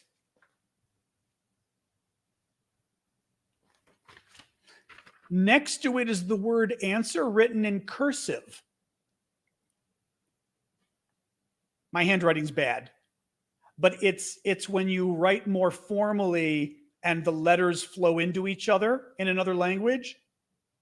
And in Russian, and I'm assuming Ukrainian as well, in Russian, most things are written in cursive so that it's very difficult to read Russian. I mean, you have to learn. They taught us the alphabet and they also taught us cursive at the very beginning when we were studying Russian. I mean, the very beginning. And I could do it. Now would be hard, but it was interesting because in Russian, Ukrainian, I'm assuming the same. A lot of the letters look the same when they're written that way. It was woo. But in any case, but it was able to translate the kids' writing, even though their writing was like her writing. This one, which is, well, you could, this is cursive, where you see how the words kind of flow together a little more. I think it's cursive. Yeah. Yeah. This is cursive exactly in Ukrainian. Anyway, so there you go. But anyway, I guess what I was just curious about really quick, I was trying to think, to me, the kids' drawings are really cool. Is that the kind of thing we could auction off? I was thinking we could. It's not creepy that it's kids or anything, is it? I mean, we'd obviously be giving the 100% of the money to Ukraine. Is that creepy or is that, yeah, my belongings? What do you guys think?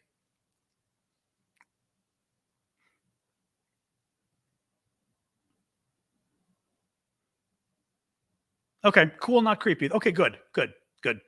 I mean, it's obviously going to help Ukraine anyway. I just thought it was so cool that it was kids, I mean, yeah. Okay, there you go. Yeah, okay, that's good. Well, NFTs would be funny if we could do it. Well, and as I said, and we've got a number of the, oops. I put it down here and now I don't even know where I put it. Oh, well, it's sitting here somewhere. The Ukrainian, I've got to make sure I don't lose it. I put down the Ukrainian military, that's funny.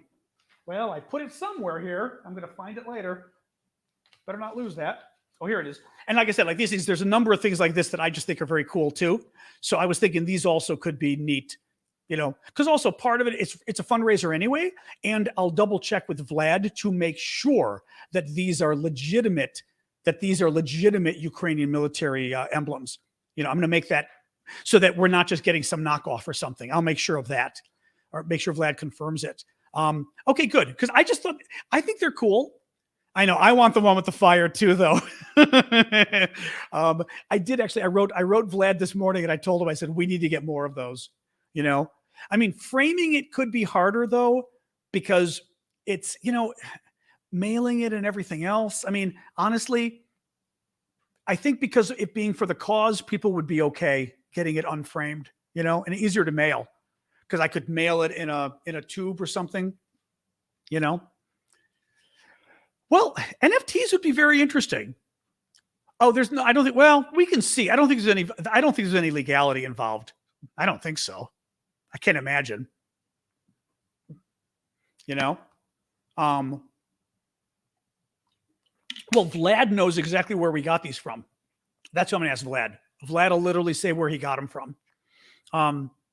But yeah, exactly. I'm with Rosha. I think I'd rather frame our own, Make the pictures into t-shirts. Ooh. Wow. Oh, of course, Vlad. Well, okay. I've still got to talk to Vlad, but I'm guessing Vlad didn't send me 10 drawings for my wall. When I saw this, I thought, okay, he must be giving me these things to auction off or something. Then again, knowing Vlad could have just sent me a bunch of military things and pictures because he was being nice to me. So I actually did ask him. I said, "You did intend me to sell these, right? What was the deal?" So of course I checked with Vlad, but I'm sure he meant. But t-shirts is a really neat idea. Wow, that's a neat idea. Well, first of all, we could scan them in for t-shirts and then we could sell the original because then the original has even more of a value to it in that sense, right? Well, I'm thinking for the t-shirt thing, I could simply scan them in on my scanner and have a high quality picture. That's probably all you need for the t-shirts, I would think. We'd have to make sure. Wow, that's a neat idea. Yeah, we'd have to think of how to get the kid's name a little more prominent, but we could do that.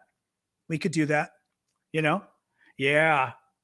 Yeah. People are liking the t-shirts here as well, or prints. Well, actually, okay. See, this is interesting because Elizabeth said, or prints, right? We could also take it and with one of those services that does prints in a frame and have people. The only problem with those is here's the only thing. The only problem with, well, no, as long as it's a service that can do them and send them to you. I want a service with that is a one-stop shop. So like we use the service. I mean, Syndicate may have had some ideas too. We use because he's helping me set all this up. We would use a one-stop shop where you buy the mug, you buy the t-shirt, you buy the whatever. Cafe Press has really lousy t-shirts though. That's my only concern about Cafe Press. And they then send it to you directly. So I don't have to worry, if the quality is bad on the one you get, you can write them and they'll send you another one so it's all done. It's all done there. I don't like Cafe Press though. I at least found, and also for this, I'd like to find somebody who's better.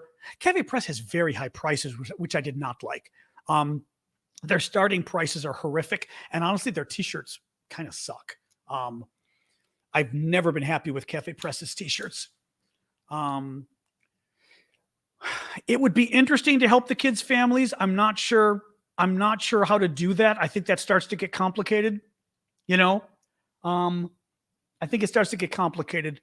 Let me see, but I think it would be it is much easier to have the money go to Ukrainian relief, period. I mean, that's just the easier solution. Which we've been doing. I'll consider it, but I just don't want anything that becomes too hard with too many products and blah, blah, blah.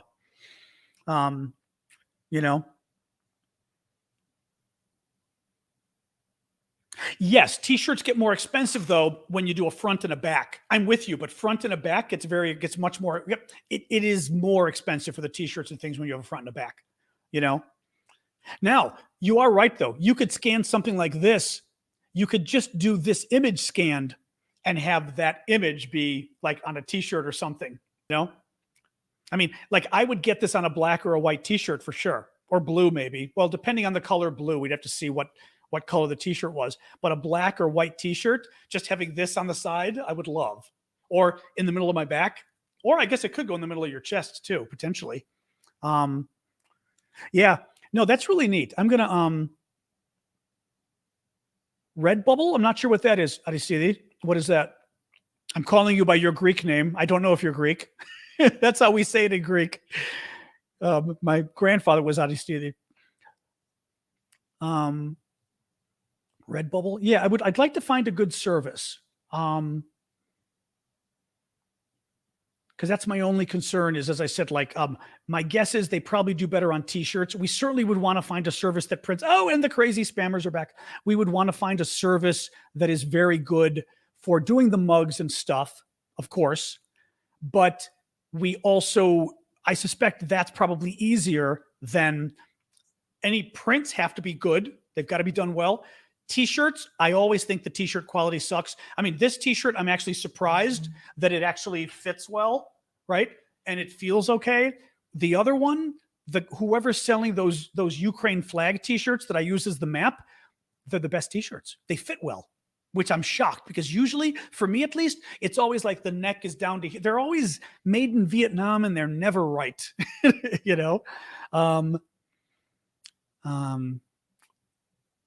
I know Yulia gets really nice ones printed. Although, yeah. I mean, obviously her design. I mean, the logo too was super well done. That thing. Okay, it's a website where artists post their art and they print them on different products. Oh, okay. I can check it out. Let me look again. Was it Redbubble? Redbubble. Okay, I'll pull it up. Yeah, wouldn't mind suggestions. I mean, I can check out Cafe Press again. I just never liked them. Um, Redbubble. Like I said, I'd like some good. I'd like a good print place, but something where they'll still send it to you, so I'm not going to the store and having to ship pictures, paintings and things. Yep. Aristides said Redbubble as well. Yep. So I've got that written down. I'll check them out. And by the way, I have no idea how this works internationally and all of that. So we'll see. I'm still intrigued by the NFT idea. I'm going to maybe reach out to one of my crypto friends and see if they can give me a little more. My hair's driving me crazy. I'm getting it cut on Monday, but I'm glad you think it's nice, Paul, because it's driving me bonkers. Well, because it's getting very big on top. Like it looks okay now, but it's getting a little insane. Yeah, that's a great idea, though. That's a great idea about scan them in as T-shirts, mugs, etc. Then sell the original at auction, which is a great idea too. Um, no, NFT is a very interesting idea. I mean, obviously that market's been exploding. I mean, badly lately, but crypto prices going down. But so I don't know whether an NFT interests people or not. You know, um, and if we sell them as NFTs, can we not sell the original? Can we not use them as T-shirts? Can we not? Uh, can we not sell the original? Yeah, if you could explain Webadeb, if you want to explain what an NFT is, God knows I can't. I still don't quite understand it correctly. Just order some trail prints from Redbubble and other printer business and sell from the best one. Oh, I see what you mean. That's true. That's true. You're right. You're right. We could buy a couple and just see how they look. Yeah.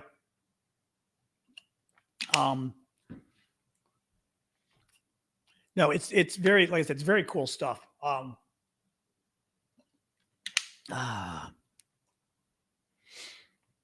Well, the NFT thing is sort of an interesting mix because I think a lot of you guys might not know what it is. Like, I wouldn't know how to buy an NFT, but there's people out there who do, who still might find it interesting. You know, um, yeah. I mean, that's the only thing is I'd want to be careful. I'd want to be. I'd want to be careful how the NFT would work because I would want to be able to actually sell the original shirt and things like that, and to keep selling the T-shirts and everything else. Um,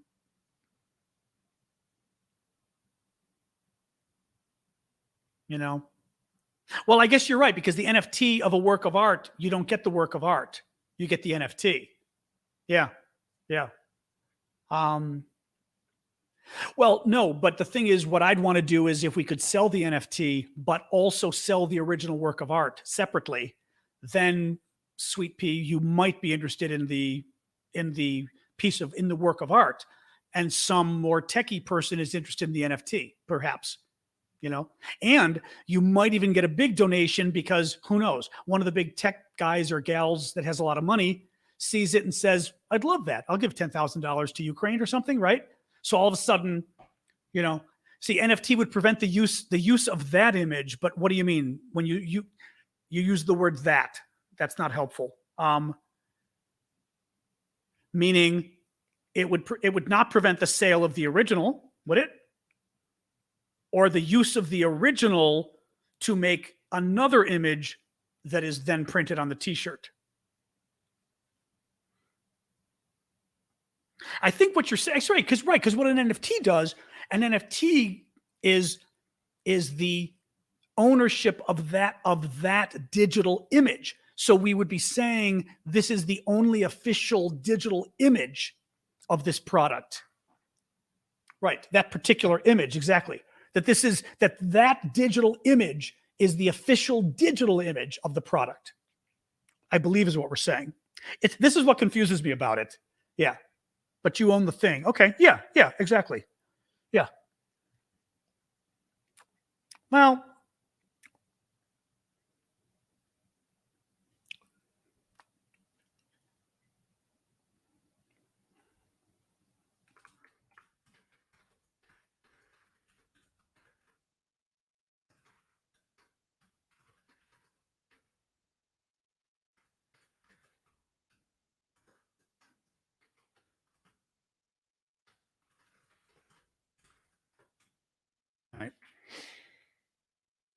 Of Vlad to make sure we have permission.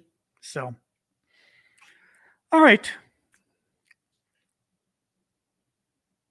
Yeah, that's true too. You can turn pictures of destroyed Russian tanks as an NFT. Yeah, yeah.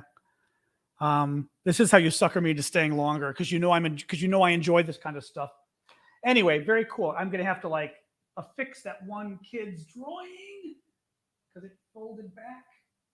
I've got to figure out how to put this on nicely. I think he did use tape. Did he use tape? Hold on, I'm looking here at how this kid affixed it.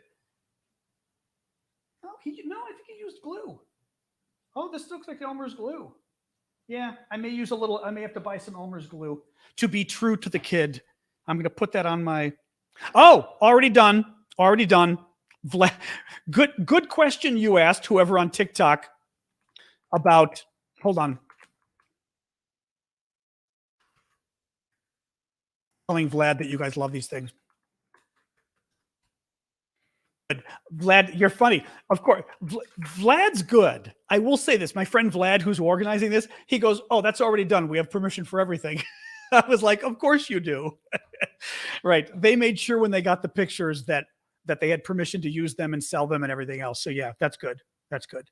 Well, that's what I mean. That the flame one especially would be cool on a shirt, right? Those vibrant colors, I think, would be really neat. Yeah. All right, guys, let me go. We can talk more tomorrow, maybe, and think more about possible services we can use to print them and things like that, like who you guys like, and we can go from there. But I mean, we're not doing the auction in the next day, but he sent some military stuff. I'm seeing if we can get more. There is a woman who. Oh, interesting. Oh, that's interesting, Joanna. There's a woman, a Ukrainian woman, who is painting. Well, she's kind of painting. I think she's applying paint via some kind of a silk screen or something else. So they're kind of, it's a repeated image kind of thing, but she's applying them to old Ukrainian shell casings from, I don't understand the different guns, but from a gun like this and a gun shell that's like this wide and this tall. And she applies, and they're Ukrainian messages, our language, our hearts, or these kind of things, that at least my nephew and I both were like, that would be really cool. Thank you, Nancy, because we at least find the military stuff cool. So like spent shell casings, for example, that the Ukrainian military used. I think it's cool, but let's see. We'll see. We'll see. Poli-sci Chris, I'm not worried about it because we're doing it as a fundraiser for Ukraine. There is no way in hell the Ukrainians are going to get mad at us for selling these things as a fundraiser. I've already got them anyway in America. They're not going to complain. Yeah, I'm not worried about that. Yeah, no.